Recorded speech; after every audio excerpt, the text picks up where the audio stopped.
வணக்கம் ஈரோடு மக்களே, உங்களெல்லாம் சந்திப்பதில் எனக்கு மிக்க மகிழ்ச்சி. முக்கால்வாசி பேர் நீங்கள் லேண்டில் அங்கே இன்வெஸ்ட் பண்ணுறீங்க. லேண்டில் இன்வெஸ்ட் பண்ணால் என்ன ப்ராப்ளம், எப்படி கோல்டையும் வெள்ளியும் பீட் பண்ணுறது அப்படிங்கிறத பற்றி பேசலாம். 10ஆம் தேதி ஜனவரி மாதம் சனிக்கிழமை அன்னைக்கு ஈவெண்ட் பண்ணலான்னு இருக்கோம். கீழே இருக்கிற லிங்கை கிளிக் பண்ணுங்கள். மற்ற ஊர் மாதிரிலாம் இல்லை, முன்னாடியே முடிஞ்சிடும்னு நினைக்கிறேன். அதனால் வெயிட் பண்ணாமல் டப்புன்னு புக் பண்ணிவிடுங்க. நன்றி, வணக்கம். வணக்கம். மீண்டும் மணிப்பேச்சில் உங்களெல்லாம் சந்திப்பதில் எனக்கு மிக்க மகிழ்ச்சி. இன்றைக்கி ஊரெல்லாம் போயிட்டு திரும்பி மெட்ராஸ் வந்தாச்சு. இந்த வார கடைசி ஈரோடு போனோம்.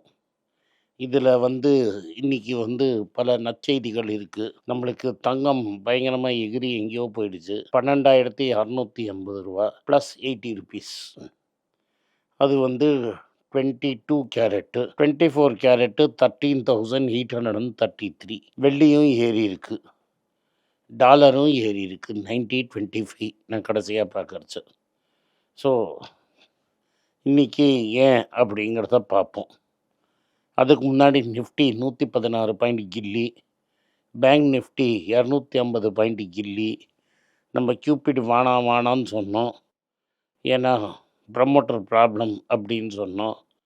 அது பயங்கரமாக ஏறித்து 2 நாளில் 36% டவுனு. கர்நாடகா பேங்க்கும் அதில் ஒரு 3-4% இறங்கி இருக்குது. பட் கர்நாடகா பேங்க் 3-4% தான் இறங்கும்னு நான் சொன்ன மாதிரி, ஏன்னா அதில் ஆர்பிஐ இன்வால்வ்டு. இது மாதிரி ப்ரமோட்டர் சந்தேகங்கிறதுல கம்ப்ளீட்டாக அவாய்ட் பண்ணுறது நம்மளுக்கும் நல்லது, உங்களுக்கும் நல்லது. அதனால் இதோட நம்ம ஆரம்பிப்போம். நம்ம ஃபஸ்ட்டு நியூஸ் வெனிசுலாவில் ஆரம்பிப்போம். வெனிசுலாவில் என்ன நடந்ததுன்னு நீங்கள்லாம் தெரிஞ்சிருப்பீங்க. இருந்தாலும் நான் சொல்கிறேன். ட்ரம்ப் பாகவதர் என்ன பண்ணார், காங்கிரஸ்கிட்ட பர்மிஷன் வாங்கணும். இன்னொரு நாட்டோட போருக்கு போனால் காங்கிரஸில் பர்மிஷன் வாங்கணும். காங்கிரஸ் பர்மிஷன் வாங்காமையே வெனிசுலாவில் மெயின்லேண்ட் 4 குண்டை போட்டு பிரசிடெண்ட் மதுரோ ஆஃபீஸ்லேயே பேக்கெட்டில் உள்ள ஆளை போட்டுக்கிட்டு அவர் என்ன சாப்பிடுவார், எங்கே தூங்குவார், எங்கே படுப்பார் எல்லாம் விசாரிச்சுட்டு கரெக்டாக அந்த இடத்துல குண்டை போட்டு 4 ஹெலிகாப்டரை இறக்கி அவரையும் அவர் ஒய்ஃபையும் கைப்பற்றி கூட்டிகிட்டு பக்கத்தில் இருக்கிற ஒரு கப்பலில் இறக்கி அங்கேருந்து கொஞ்சம் தூரம் தள்ளி அப்புறம் பிளெயினில் ஏற்றி நேராக நியூயார்க்கில் கொண்டு கண்ணை கட்டி கையை கட்டி கொண்டு வந்தாங்க. அப்புறம் நியூயார்க்கில் டிபார்ட்மெண்ட் ஆஃப் எக்கனாமிக் அஃபேர்ஸ் ஜஸ்டிஸில் கொண்டு வந்தபோது கண்ணை கட்டி விட்டாங்க. 2 கையும் கட்டி போட்டு தான் கொண்டு வந்தாங்க. அவர் பாவம் சைடில் இருக்கிறவங்களுக்கெல்லாம் ஹாப்பி நியூ இயர் சொல்லிட்டு வந்தார். அவரை தூக்கி உள்ளே வச்சுட்டாங்க. உலகமே ஸ்தம்பிச்சு போயிடுச்சு. ஸ்பெயின், சைனா இது மாதிரி சில நாட்டுகள் கிரிட்டிசைஸ் பண்ணியிருக்கு. நம்ம சில பேர் மௌனமாக இருப்போம். நம்ம எங்கே இருந்தோன்னு உங்களுக்கே தெரியும். அதனால் என்ன ஆனாலும் பரவாயில்லன்னு ட்ரம்ப் ஓப்பனாக சொல்லிட்டாரு. அதெல்லாம் ஓகே, அங்கே எண்ணெய் நிறைய இருக்குது, என் நண்பர்கள் எண்ணெயை அங்கே அடிக்கணும், அதனால் அது $100 பில்லியன் எண்ணெய் இருக்குது, அந்த எண்ணெயை கைப்பற்றத்துக்கு தான் நாங்கள் பண்ணோன்னு. முடூரோ நல்லவர் கிடையாது. அவர் ஒரு 10 வருஷமாக ஆட்சி பண்ணி சேவேஸுக்கு அப்புறம் 50% ஆஃப் த பீப்புள் ஊர் விட்டு ஓடி போயிட்டாங்க. மற்ற ஊரெல்லாம் ஜிடிபி க்ரோத்தை பற்றி பேசுவாங்க. இவங்க ஜிடிபி 10 வருஷமாக 50% கம்மியாகிருக்கு. போன வாட்டி எலெக்ஷன் ஃபோர்ஜரி, ஃப்ராடு எல்லாம் பண்ணார். இருந்தாலும் ஒரு நாட்டை எப்படி நடத்தணும்னு ஒரு ஹியூமன் ரைட்ஸு, ஒரு யூஎன்னு, ஒரு காங்கிரஸ்னு அவங்க ஊர்லேயே இருக்குது. இதெல்லாம் மதிக்காமல் எந்த சின்ன நாடாக இருந்தாலும் நான் புள்ளி பண்ணுவேன், ஃபோர்ஸ் பண்ணுவேன், அமெரிக்கா இதை ஃபோர்ஸ் பண்ணி என் பவரை காட்டுவேன்னு. இதனால் நம்மளுக்கு என்ன அப்படிங்கிற அடுத்த கேள்வி. ஃபஸ்ட்டு அமெரிக்கா கோவிந்தா ஆகிடுச்சு, அமெரிக்கா காத்தோடு போயிடுச்சு அப்படின்னு நீங்கள் சொன்னதெல்லாம் தப்பு. அமெரிக்கா தன் பலத்தை காமிச்சிருச்சு. இன்னொரு நாட்டுக்குள்ளே போய் பிரசிடெண்ட்டு அவங்க ஒய்ஃபை தூக்கிட்டு ஒரு ஆள் கூட பெருசாக அடிபட்டு சேட்டலிட்டி இல்லாமல் தூக்கிட்டு வந்துட்டாங்க. இது உலகத்தில் வேறு எந்த நாட்டாலையும் பண்ண முடியும்னா சந்தேகம். அதனால் பேக்ஸ் அமெரிக்கா நாம்பாங்க, அது ப்ரூவ் பண்ணிட்டாங்க. வெஸ்டர்ன் ஹெமிஸ்பியரில் லாட்டின் அமெரிக்காவில் யாழ் வாழாட்டினாலும் நாங்கள் ஒட்ட அறுத்துருவோம் அப்படிங்கிற மெசேஜை சொல்லியிருக்கிறாங்க. அவருக்கு சப்போர்ட்டாக எந்த நாடும் பேசலை. பக்கத்தில் இருக்கிற பிரேசிலோ, கொலம்பியாவோ. அர்ஜென்டினாவில் இருக்கிறவர் ரொம்ப சந்தோஷமாக கொண்டாடி இருக்கிறார். இதனால் என்ன ஆகும்? கச்சா எண்ணெய் விலை குறையும். உலகத்தில் டென்ஷன் ஏறும். தங்கம் விலை ஏறும், ஏறிடுச்சு. வேர்ல்டு ஆர்டரில் பீஸ் வந்துடுச்சு. இனிமேல் தங்கம் இறங்கிடும்னு சொன்னவங்களுக்கெல்லாம் மூஞ்சியில் ஒரு குத்து. இப்போ சைனாவும் ரஷ்யாவும் பேச முடியுமே தவிர பெருசாக ஒன்றும் பண்ண முடியாது. சைனாவுக்கு இது ஒரு சவால். தாய்வானில் இதே மாதிரி நீ பண்ணி காட்டு அப்படின்னு அவர் சொல்கிற மாதிரி ஆச்சு. சைனாவில் இது மாதிரி பண்ணுவாங்க அப்படிங்கிற நியூஸு சைனீஸ் சோஷியல் மீடியா ஃபுல்லாக இருக்குது.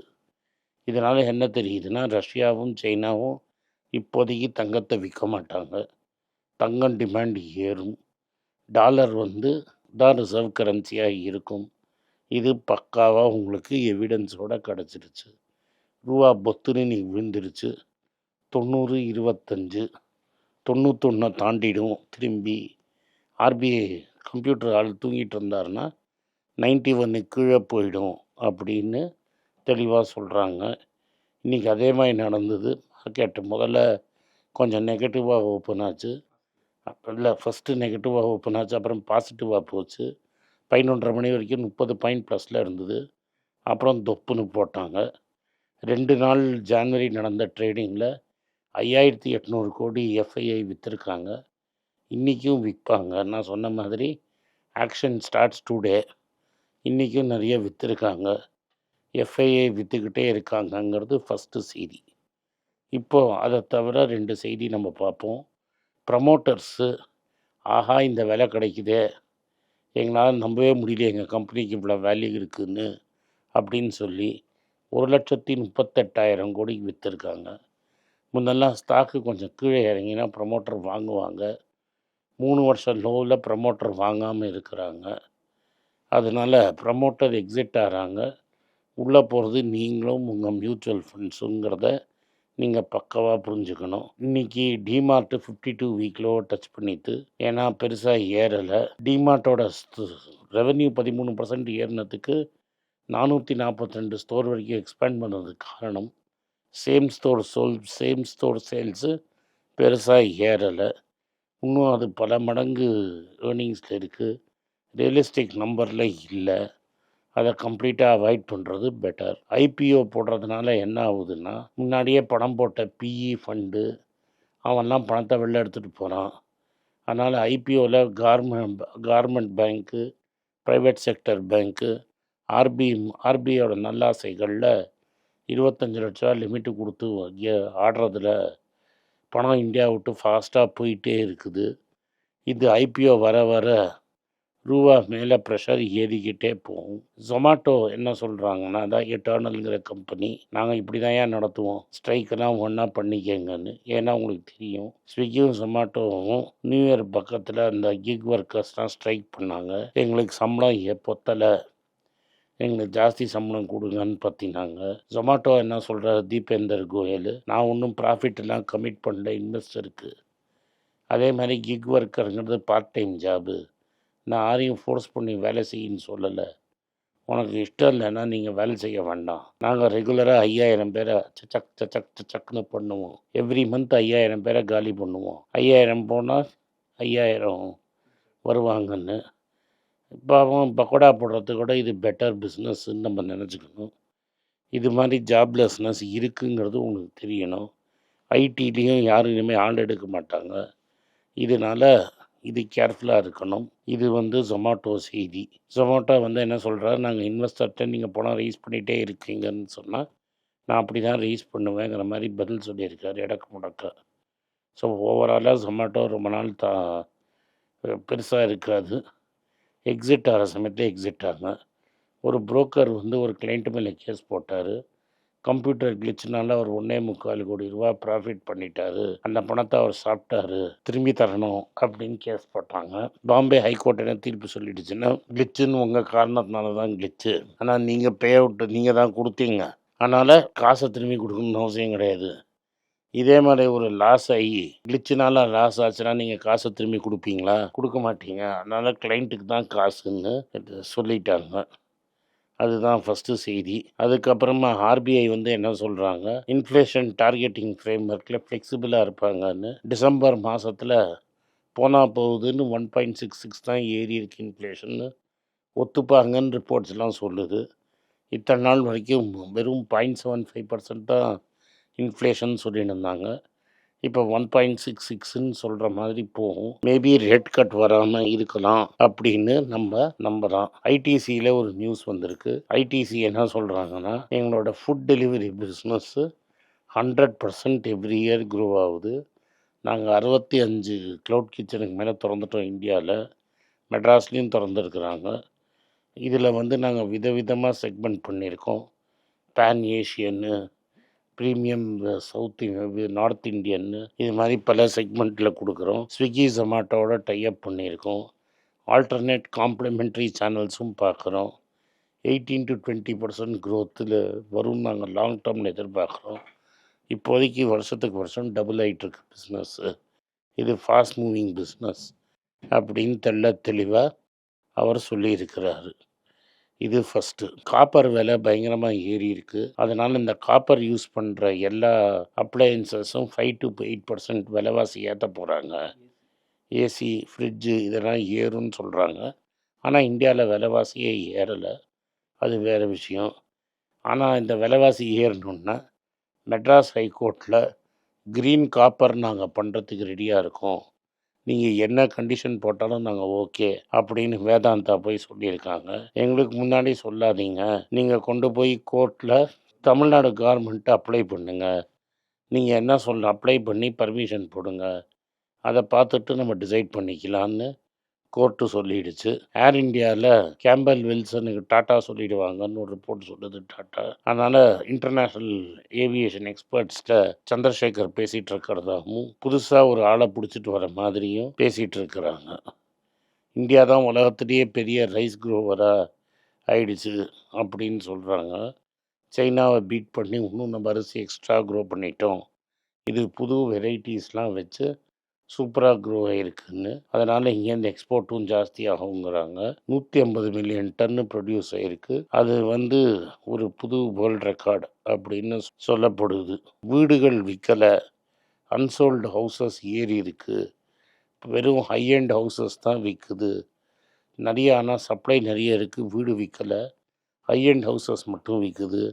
அதனால் வீடு விற்கிறது கம்மியாக இருந்தாலும் ரெவென்யூ ஜாஸ்தியாக இருக்குது அப்படின்னு குப்புறையில் விழுந்தாலும் மீசையில் மண் ஓட்டலன்னு சொல்லியிருக்காங்க. பேசிக்லி நம்ம சொன்னது தான். இந்தியா ஃபுல்லாக நீங்கள் பார்த்தீங்கன்னா வீடுகள் காலியாக இருக்குது.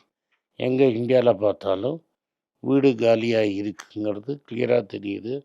அதனால் கன்ஸ்ட்ரக்ஷன் ஆக்டிவிட்டி டெஃபினட்டாக குறையும். கன்ஸ்ட்ரக்ஷன் ஆக்டிவிட்டி குறைஞ்சா என்ன ப்ராப்ளம்னா, ஆல்ரெடி அக்ரிகல்ச்சருக்கு அப்புறம் செகண்ட் லார்ஜஸ்ட்டு எம்ப்ளாயர் கன்ஸ்ட்ரக்ஷனு.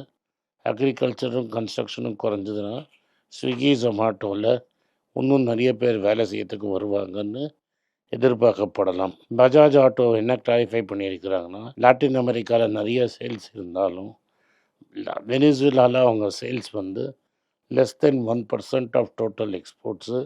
அதை வேற எங்கேயாவது மேக்கப் பண்ணிவிடுவோம். அதனால் இந்தியன் ஆட்டோ கம்பெனிஸ்க்கு வந்து வெனிசுலாவில் நடந்ததுனால பெரிய ஷாக் ஒன்றும் இல்லைங்கிறத தெரிவிச்சுக்கிறாங்க. இதுதான் ஓவராலாக மார்க்கெட் செய்தி. அதனால் இங்கே உங்களுக்கு ஒரு 6 மாதத்துக்கு முன்னாடியே சொன்னோம், கியூபிட் டேஞ்சர் என்றைக்காவது ஒரு நாளைக்கு வெடிக்கும்னு. இப்போ வெடிச்சிருக்குது. அது மாதிரி அந்த ப்ரமோட்டர் ரிலேட்டட் எல்லா ஸ்டாக்குமே இறங்கியிருக்கு. கர்நாடகா பேங்க் கூட 3-4% இறங்கியிருக்கு. ஆனால் திரும்பி 175 180 வரலை. அதனால் இப்போதைக்கு நம்ம கன்சிடர் பண்ண வேணாம். நன்றி, வணக்கம். இந்த வீடியோ உங்களுக்கு பிடிச்சிருந்ததுன்னா வீடியோ லைக் பண்ணுங்கள், எங்கள் சேனல் சப்ஸ்கிரைப் பண்ணுங்கள், பெல் நோட்டிஃபிகேஷன் தட்டுங்க. இந்த வீடியோ முடிஞ்சால் உங்கள் சொந்தக்காரங்களுக்கும் ஃப்ரெண்ட்ஸுக்கும் அனுப்புங்க, அவங்கள பார்க்க சொல்லுங்கள். நன்றி, வணக்கம். moneypage.com வெப்சைட்டை சப்ஸ்கிரைப் பண்ணுங்கள். ஒரு வாரத்துக்கு 4 ப்ரீமியம் ஆர்டிக்கலும் ஃப்ரீ ஆர்டிகல்ஸ் ஒரு 10லேருந்து 15 நாங்கள் போடுறோம். இது சப்ஸ்கிரிப்ஷன் ஒரு மாதத்துக்கு 99 ரூபா தான். இங்கே சொல்கிற கான்செப்ட்ஸை கிரேட்டாக எக்ஸ்பேண்ட் பண்ணி போடுறோம். நீங்கள் படித்தீங்கன்னா உங்களுக்கு யூஸ்ஃபுல்லாக இருக்கும். நன்றி, வணக்கம். வணக்கம். குழந்தைங்களுக்காக ஒரு புஸ்தகம் லான்ச் பண்ணோம். அது ரொம்ப சக்ஸஸ்ஃபுல்லாக இருக்குது. யாருக்கெல்லாம் அந்த புஸ்தகம் வேணுமோ எங்கள் டீமுக்கு கான்டாக்ட் பண்ணுங்கள். கீழே இருக்கிற நம்பர்லேயும் வெப்சைட்லேயும் கான்டாக்ட் பண்ணிங்கன்னா உங்களுக்கு அந்த புஸ்தகத்தை நீங்கள் வாங்கிக்கலாம். மற்ற எங்கள் புஸ்தகமும் அவைலபிள். எங்கள் வெப்சைட் மூலமாகவும் வாங்கலாம். கீழே இருக்கிற வாட்ஸ்அப் நம்பர்லேயும் மெசேஜ் அனுப்பலாம். நன்றி, வணக்கம்.